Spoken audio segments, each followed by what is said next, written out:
श्री शिवाय नमस्तुभ्यम। हर हर महादेव। दोस्तों, आप सभी लोग जानते हैं कि 5 जुलाई 2026 यानी रविवार को पड़ रही है आषाढ़ महीने की षष्ठी तिथि। और दोस्तों, ये वो तिथि है जो आषाढ़ महीने में पड़ने वाली सबसे बड़ी तिथि है, क्योंकि ये रविवार के दिन पड़ रही है और इसका बहुत ही बड़ा और विशेष महत्व होता है। पूज्य गुरु जी ने कहा है, अगर कभी भी मौका लग जाए और आषाढ़ महीने की षष्ठी तिथि रविवार को पड़ जाए तो आप लोगों को 1 दीपक और 11 चावल के दाने वाला उपाय तो अवश्य ही करना चाहिए। और इन दोनों का संयोग बहुत ही कम आता है। और दोस्तों, पूज्य गुरु जी ने अपनी शिव महापुराण की कथा में बताया है, इस दिन आपको 11 चावल दाने वाला उपाय तो अवश्य ही करना चाहिए, क्योंकि ऐसा दिन पूरे साल में सिर्फ एक ही बार आता है। और दोस्तों, आप सभी लोग जानते हो कि रविवार षष्ठी का अगर सबसे बड़ा कोई उपाय है तो वो 11 चावल के दाने वाला उपाय है। तो दोस्तों, इस रविवार के दिन आप लोगों को इस 11 चावल दाने वाले उपाय को जरूर करना है। बहुत सारे लोग होंगे जिन लोगों ने इस उपाय को न किया हो, मतलब पूरा साल निकल गया और उन्होंने किसी भी दिन इस 11 चावल के दाने वाले उपाय को न किया हो। पर दोस्तों, आपके पास एक आखिरी मौका बचा हुआ है जो कि 5 जुलाई के दिन है। तो इस दिन आप लोगों को इस वाले उपाय को जरूर कर लेना है, भले ही आपने पूरे साल भर इस उपाय को ना किया हो। पर अगर आपने इस आषाढ़ महीने में पड़ने वाली षष्ठी तिथि के दिन अगर इस वाले उपाय को कर लिया तो आपको इस उपाय को करने का वो फल मिलेगा जिसकी आपने कभी कल्पना भी नहीं करी होगी।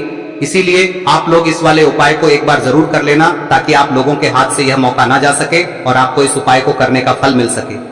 दोस्तों, ये उपाय पंडित जी ने अपनी अभी की ही शिव महापुराण की कथा में बताया है, जिस उपाय को आज हम आपको बहुत अच्छे से समझाने वाले हैं। इस वीडियो को देखने के बाद इस उपाय को समझने के लिए आपको कोई और वीडियो को देखने की जरूरत नहीं पड़ेगी। तो चलिए दोस्तों, उपाय को शुरू करते हैं। देखिए, यह इस आषाढ़ महीने के रविवार के दिन ये इतना खास होता है, इतना महत्वपूर्ण होता है। देखा गया है कभी कभी बड़े बड़े पूजा पाठ अनुष्ठान से जो मनोकामना पूर्ण नहीं होते, वो इस आषाढ़ महीने के षष्ठी के दिन एक छोटे से उपाय करने से ही आपकी मनोकामना पूर्ण हो जाती है। और बहुत सारे लोगों ने इस उपाय को किया भी है और उनको इस उपाय को करने का फल भी जरूर मिला है। अगर आप लोग भी इस उपाय को रविवार षष्ठी के दिन करना चाहते हैं तो आप इस उपाय को पहले अच्छे से समझ लेना, सुन लेना, उसके बाद करना। आपको इस उपाय का फल जरूर मिलेगा। और इस उपाय को कर लेने से आपके घर में चाहे किसी भी प्रकार की दुख और समस्या क्यों ना चल रही हो, आपको उसका कारण भी नहीं पता है कि भाई ये समस्या किस कारण से चल रही है, उसका कुछ भी कारण हो सकता है, जैसे पितृदोष हो सकता है या किसी भी तरह का मंगल दोष भी हो सकता है। तो इस दिन आप लोगों को यह वाला उपाय कर लेना है। यह एक ऐसा उपाय है जिस उपाय को अगर किसी विशेष दिन पर किया जाए तो भाई उस विशेष दिन का जो है वह तो हमें मिलता ही मिलता है। पर हमने उस दिन पर इस उपाय को किया है तो हमें उससे भी बड़ा फल मिलता है, और फल बहुत जल्दी मिलता है, क्योंकि आप इस उपाय को बहुत ही बड़े और विशेष दिन पर कर रहे हो। तो चलिए अब उपाय के बारे में बात करते हैं, लेकिन उससे पहले आप लोगों को यह जानना आवश्यक है कि आखिर यह उपाय किस समय करना है, किसको करना है और कैसे करना है। तो चलिए हम आगे आपको वीडियो में एक एक करके बता देते हैं। लेकिन उससे पहले अगर आप लोग हमारे चैनल पर नए हैं तो हमारे चैनल को सब्सक्राइब कर लेना और इस वीडियो को लाइक करके कमेंट बॉक्स में श्री शिवाय नमस्तुभ्यम ओम नमः शिवाय जरूर टाइप कर देना। और अपने फायदे के लिए, गरीबी दूर करने के लिए इस वीडियो को पूरा देखकर जाना, तभी आपको लाभ की प्राप्ति होगी। यदि आज आपने वीडियो को बीच बीच में से देखा, काट काट कर देखा, तो आपको जीवन में कभी सफलता हासिल भी नहीं। तो दोस्तों, इस 11 चावल के दाने वाले उपाय को हमें इस रविवार के दिन कैसे करना है, किसको करना है, किस समय करना है और कहां पर करना है, ये सारे सवालों के जवाब आपको इस वीडियो में मिल जाएंगे। और जो ये वीडियो देखेगा भाई, उसको 11 चावल के दाने वाला उपाय जरूर करना चाहिए, क्योंकि इस दिन एक चावल के दाने का भी बहुत ही बड़ा और विशेष महत्व होता है। और जब बात आ जाए 11 चावल के दाने की, तो ये सोने पे सुहागा वाली बात हो जाती है और ये एक बहुत ही बड़ा उपाय हो जाता है इस रविवार षष्ठी तिथि का। तो अब दोस्तों, इस 11 चावल के दाने वाले उपाय को आखिर करना किसको है, सबसे पहले हम लोग वो बात जान लेते हैं। तो देखो, घर की जो बड़ी माताएं बहनें होती हैं, उन माताओं बहनों में से कोई भी एक बड़ी माता बहन इस वाले उपाय को कर सकती है। और दोस्तों, अगर आप चाहें तो अपने घर में से सभी सदस्यों को भी इसको करवा सकते हैं। अगर किसी व्यक्ति की खुद की कोई मनोकामना है, खुद की कोई दुख और परेशानी है जो कि वो अपने लिए ही करना चाहता है इस वाले उपाय को, तो वह खुद अपने लिए भी कर सकता है। बाकी अगर कोई घर में से ऐसा है जो कि अपने पूरे घर परिवार की सुख और शांति के लिए ये वाला उपाय करना चाहता है, तो भाई वो भी कर सकता है, उसमें भी कोई दिक्कत वाली बात नहीं है। कहने का मतलब यह है कि इस उपाय को हर के सदस्य भी कर सकता है और पूरे घर परिवार के सदस्य के लिए घर की बड़ी माताओं बहनों में से कोई एक माता बहन भी कर सकती है। माताएं बहनें अगर घर में उपस्थित ना हो या वो ये वाला उपाय ना कर पा रही हो, तो फिर घर का कोई बड़ा सदस्य भी इस 11 चावल के दाने वाले उपाय को कर सकता है, चाहे फिर वो पुरुष ही क्यों ना हो, उसमें कोई भी दिक्कत वाली बात नहीं है। अब दोस्तों, इस 11 चावल के दाने वाले उपाय को हमें करना कहां पर है, हमें इसे शिव जी के मंदिर में जाकर करना है। बहुत सारे लोग प्रश्न करते हैं उपाय को करते समय, क्या हम इस उपाय को घर पर कर सकते हैं? तो इस वाले उपाय को आप घर पर नहीं कर सकते हो। इस वाले उपाय को करने के लिए आपको शिव जी के मंदिर ही जाना पड़ेगा। उसके बाद में दोस्तों जो अगला प्रश्न निकल कर आता है वो ये आता है इस उपाय को लेकर कि आखिर इस उपाय को हमें किस समय करना है, सुबह के समय करना है कि शाम के समय करना है? तो देखो, इस वाले उपाय को आप लोग सुबह के समय भी कर सकते हो और शाम के समय प्रदोष काल में भी कर सकते हो। अब अगर आप पूछो कि भाई सबसे उत्तम समय कौन सा रहेगा इस 11 चावल के दाने वाले उपाय को करने का, तो हम आपसे बस यही कहेंगे कि इस उपाय को आप सुबह के समय करेंगे तो ज्यादा बेहतर होगा। बाकी अगर प्रदोष काल शाम के समय भी करेंगे तो भी अच्छा होगा, उसमें कोई भी दिक्कत वाली बात नहीं है। तो अब दोस्तों जो अगली सबसे बड़ी और महत्वपूर्ण बात आती है वो ये आती है कि सुबह अगर हम उपाय को करेंगे तो हमें कितने बजे से लेकर बजे तक के बीच में करना है, और शाम के समय प्रदोष काल में करेंगे तो हमें कितने बजे से लेकर कितने बजे के बीच में करना है। तो देखो, सुबह जितनी जल्दी हो सके आप उपाय को करने की कोशिश करना। बाकी अगर किसी कारणवश लेट भी हो जाओ, थोड़ी देर भी हो जाए, तो 10 या 11 बजे तक भी आप उपाय कर लेना, पर 12 बजे से ज्यादा देरी ना हो, ठीक है? इस बात का ध्यान रखना। उसके बाद में दोस्तों अगर शाम के समय प्रदोष काल की बात करें, दोष काल का जो समय है होता है वो शाम के 6 बजे से शुरू हो जाता है। मतलब शाम के 6 बजे से लेकर 7 बजे के बीच का जो समय होता है ये समय प्रदोष काल का समय होता है। पर अभी जो मौसम चल रहा है, इस मौसम में जो है शाम बहुत देरी से होती है, तो आप इस उपाय को 7 या 8 बजे के बीच में भी कर सकते हो। मतलब शाम के 6 बजे से रात 8 बजे के बीच में आप कभी भी इस वाले उपाय को कर सकते हो, उसमें कोई भी दिक्कत वाली बात नहीं है। अब दोस्तों यहां पर इस उपाय को लेकर एक और सबसे बड़ी बात यह निकल कर आती है कि इस 11 चावल के दानों को हमें लेना कहां से होता है, और हमें इस उपाय को करने के साथ में क्या और कुछ भी सामग्री ऐसी होती है जो शिव जी के मंदिर लेकर जानी है। तो देखो यहां पर हम आपको बता दें, सबसे पहले आप लोग ये जान लो कि ये जो 11 चावल के दाने वाला उपाय है, सिर्फ और सिर्फ आप उपाय की सामग्री लेकर कभी भी शिव जी के मंदिर मत जाना, क्योंकि हमें भगवान के सामने ये नहीं दर्शाना है कि अगर हम भगवान शिव जी के मंदिर आए हैं तो अपने फायदे के लिए आए हैं। तो इसलिए जो भी पूजन सामग्री है, उपाय सामग्री है 11 चावल के दाने, इसके साथ में आपको पूजन सामग्री भी जरूर लेकर जाना है। देखो, अगर सुबह के समय उपाय कर रहे हो तो सीधी सी बात है, 1 लोटा जल तो आप लेकर जाओगे ही जाओगे। वही 1 लोटा जल अगर मिट्टी का जल हो तो बहुत अच्छा रहेगा। मिट्टी का जल कैसे बनाया जाता है, इसके लिए हमने पहले से बहुत सारी वीडियोस बना दी है। आपके पास इस दिन एक आखिरी मौका रहेगा मिट्टी का जल शिवजी पर चढ़ाने का, और उपाय को करने का बहुत बड़ा आपको इस दिन फल मिलेगा। तो इसलिए इस दिन हो सके तो भाई मिट्टी का जल चढ़ाना, तो अपने साथ में कम से कम 1 लोटा जल तो आपको लेकर जाना ही जाना है। अगर मिट्टी का जल नहीं है तो घर का जल भी आप इस्तेमाल कर सकते हो। इसके अलावा जो भी पूजन सामग्री है, देखो 11 चावल के दाने ये अलग आपके रहेंगे, और जो आपकी पूजन सामग्री रहेगी वो अलग रहेगी। पूजन सामग्री में आप जो भी चीज लेकर जाना चाहे वो लेकर जा सकते हैं, उसमें कोई भी दिक्कत वाली बात नहीं है। वही अगर हम बात करें शाम के समय की, तो शाम के समय शिवजी पर जल नहीं चढ़ता है, इसीलिए शाम के समय आप लोग एक दीपक तैयार कर ले, जो कि गोलबत्ती का, आटे का, शुद्ध देसी गाय का घी का होगा है। इस बात का आप लोगों को ध्यान रखना है, और इस दीपक को आपको घर से जलाकर नहीं लेकर जाना है, भगवान शिव जी के मंदिर में जाकर ही जलाना है। इस बात का भी आप लोगों को ध्यान रखना है। अब दोस्तों यहां पर हमें इस बात को समझना है कि ये 11 चावल के दाने हमें लेना कहां से है, क्या हमें दुकान से लेकर आना है, या हमें अपने घर से लेना है, या कहां से लेकर आना है, और कौन से चावल लेना है, क्योंकि चावल भी बहुत प्रकार के होते हैं। तो देखो, इन सभी सवालों के जवाब आप लोग एक बात में सुन लो कि भाई ये जो है, इस उपाय में आपको ये नहीं देखना है कि भाई कौन से चावल है, कौन से चावल नहीं है। बस जो भी चावल ले रहे हो वो चावल का दाना सबूत होना चाहिए, मतलब साबुत होना चाहिए, टूटा हुआ नहीं होना चाहिए, कटा पीटा नहीं होना चाहिए। ये बात आपको ध्यान रखना है। बाकी आपका चावल बासमती हो या सादा चावल हो या कोई सा भी चावल हो, उसमें कोई भी दिक्कत वाली बात नहीं है।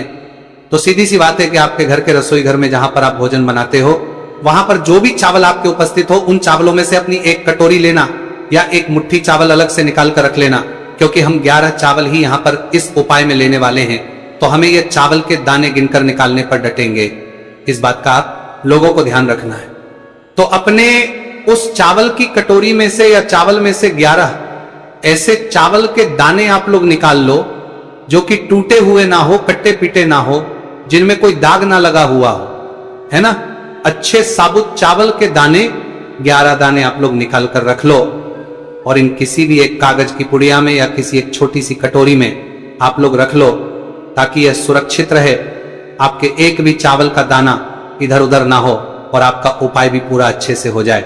तो भाई जैसे ही आपका उपाय की जो सामग्री है 11 चावल के दाने ये तैयार हो जाते हैं, उसके बाद में आपको जो भी अपनी पूजन सामग्री है सुबह के समय कर रहे हो तो एक लोटा जल या पूजन सामग्री जो लेकर जाना चाहो उसकी भी तैयारी कर लेना, और किस समय जा रहे हो तो भाई अपना जो दीपक है उसे तैयार कर लेना, ठीक है। और उपाय को करते समय शुद्धता का विशेष रूप से ध्यान रखना, ठीक है। सुबह सुबह स्नान करने के बाद ही उपाय को करने की आप लोग तैयारी करना। उसके बाद अगर शाम के समय की बात करें तो शाम के समय आपको स्नान करने की जरूरत नहीं है, पर शुद्धता का ध्यान रखना है। आपको स्नान तो नहीं करेंगे, आप हाथ मुंह धोकर भी इस वाले उपाय को शाम के समय प्रदोष काल में कर सकते हैं, इसमें कोई की बात नहीं है। तो आप अपने उपाय की पूरी सामग्री तैयार करके आपके पास ही में जो आपका शिव मंदिर हो वहां पर पहुंच जाइए।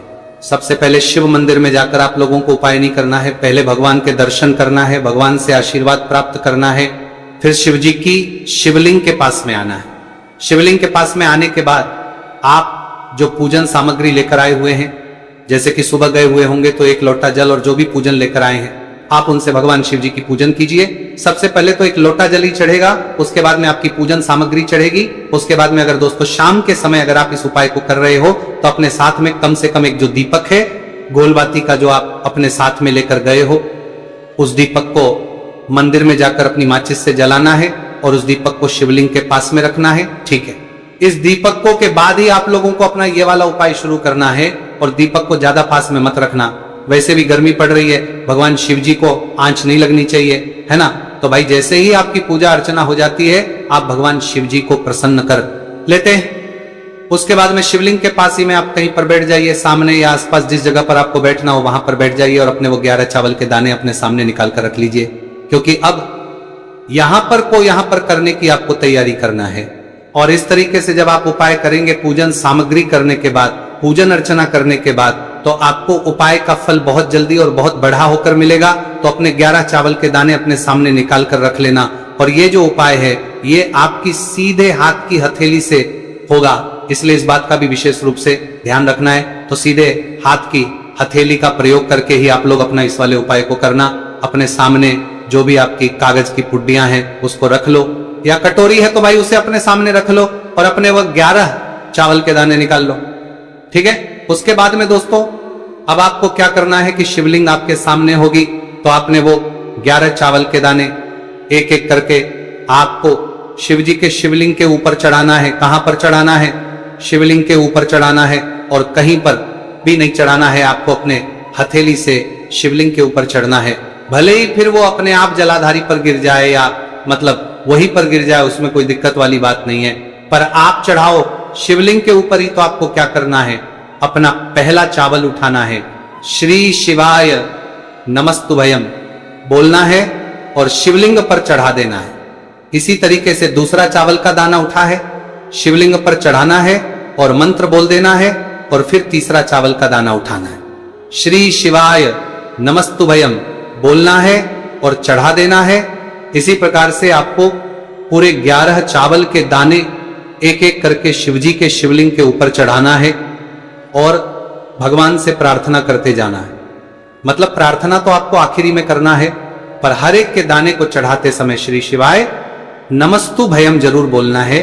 उसके बाद ही में ये चावल का दाना शिवलिंग के ऊपर आपको चढ़ाना है। जैसे ही आपके 11 चावल के दाने शिवलिंग के ऊपर जाते हैं तो भाई उसके बाद में आपको क्या करना है, भगवान से अपनी मनोकामना बोलना है। मनोकामना भी कब बोलना है? जब आपका 11 चावल का दाना आपके सीधे हाथ की हथेली में हो और आप उसे चढ़ाने के लिए जा रहे हो, श्री शिवाय नमस्तु भयम बोलकर उस आखिरी चावल के उस शिवलिंग के ऊपर चढ़ा देना और भगवान से फिर अपनी वह मनोकामना बोल देना। जिस मनोकामना के लिए आप लोग अपना ये वाला उपाय कर रहे हो, जिस भी दुख और परेशानी के लिए आप लोग अपना ये वाला उपाय कर रहे हो, उसके बाद में जैसे ही आप अपनी मनोकामना बोल देते हो आपका ये वाला उपाय पूरा हो जाता है। पर दोस्तों उपाय को करने के बाद आप लोगों को 2 मिनट भगवान शिव जी के मंत्र का जाप जरूर करना है और मंत्र का जाप करने के बाद भगवान एक और बार प्रार्थना करना है अपनी मनोकामना के लिए या अपनी जो भी दुख और परेशानी है उसके लिए। इसके बाद में आप लोग भगवान को देखकर भगवान से प्रार्थना करके उनसे आशीर्वाद लेकर वहां से उठ सकते हैं और अपने घर पर जा सकते हैं। बस दोस्तों यहाँ पर ये वाला उपाय पूरा हो जाता है। इस तरीके से जो भी व्यक्ति छोटी छोटी चीजों का ध्यान रखते हुए इस 11 चावल के दाने वाले उपाय को करेगा, निश्चित सी बात उसे उसकी मनोकामना जल्द ही पूर्ण होगी और जो भी दुख और परेशानी है वो भी बहुत ही जल्दी दूर होंगे। और दोस्तों अगर आपको हमारी ये वीडियो पसंद आई हो तो हमारे इस वीडियो को लाइक और चैनल को सब्सक्राइब जरूर करें। हर हर महादेव, ओम नमः शिवाय। मार्गशीर्ष मास के दिनों में विशेषकर भगवान शिव और माता पार्वती और विष्णु भगवान का पूजन किया जाता है। अब साथ ही साथ पूर्णिमा का दिन भी पड़ गया है, तो ऐसा समझ लीजिए आपके जीवन में धन भी आएगा, सुख भी आएगा, धन बढ़ेगा भी और साथ ही साथ आपके जीवन के सारे संकटों को भगवान शिव जी दूर कर देंगे।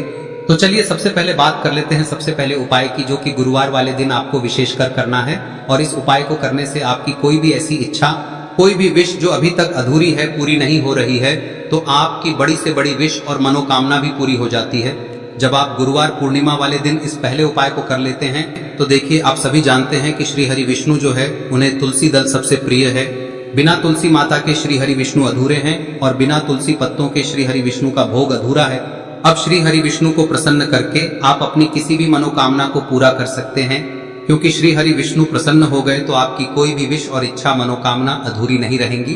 तो आपको तुलसी के 5 पत्ते लेने हैं। अब ये 5 तुलसी के पत्ते जो आपने लिए हैं, ये 5 तुलसी के पत्ते आपको श्री हरि विष्णु को अर्पित करने हैं।